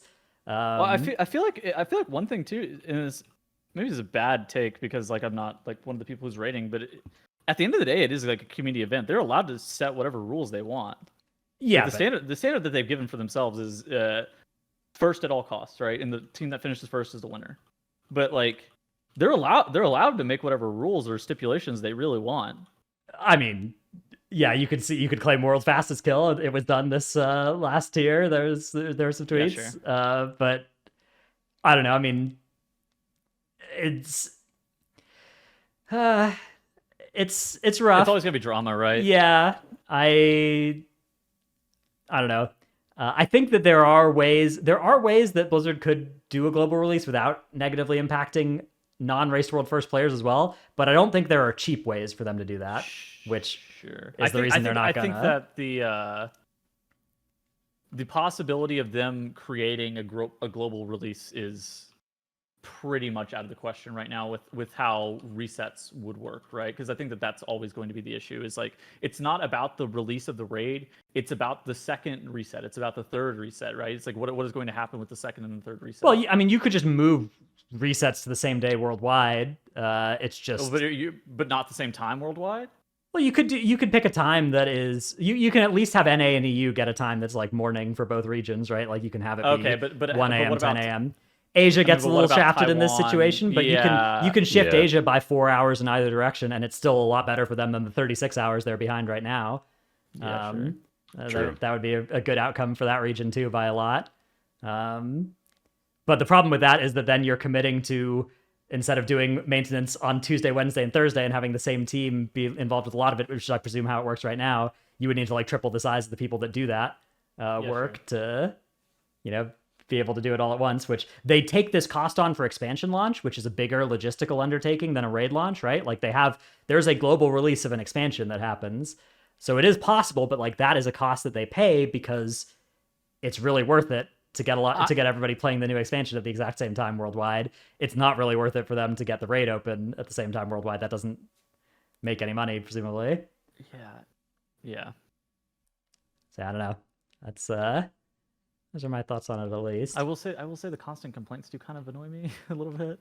It's tough, yeah. I do wish that there was less of that. I think why, that from their perspective, it's like the most important thing to them. Like, yeah, I don't begrudge. Like I don't begrudge the players doing it. I do agree that I wish there was less of it. I do think that also a lot of it gets kind of egged on by some nasty commenters that aren't even really like Echo or Liquid fans. They just like hating and like starting shit and doing that in their replies. And I mean, these guys are just really passionate about it. Yeah, exactly. It's just gonna happen, right? I mean, I don't blame them, right? Like, I think it's just like, yeah, I have to read it. It's like I don't even have to. It's like, oh god, this again today. It is. Really? It's annoying as like I love talking about Race to World First. There's a lot of interesting parts about it, and then anytime the I race. try to, I have somebody come in and be like, well, that's never going to be fair because one team starts 16 hours before the other. It's just like, okay, well, Yeah, I guess I'm talking about this again, right? Like,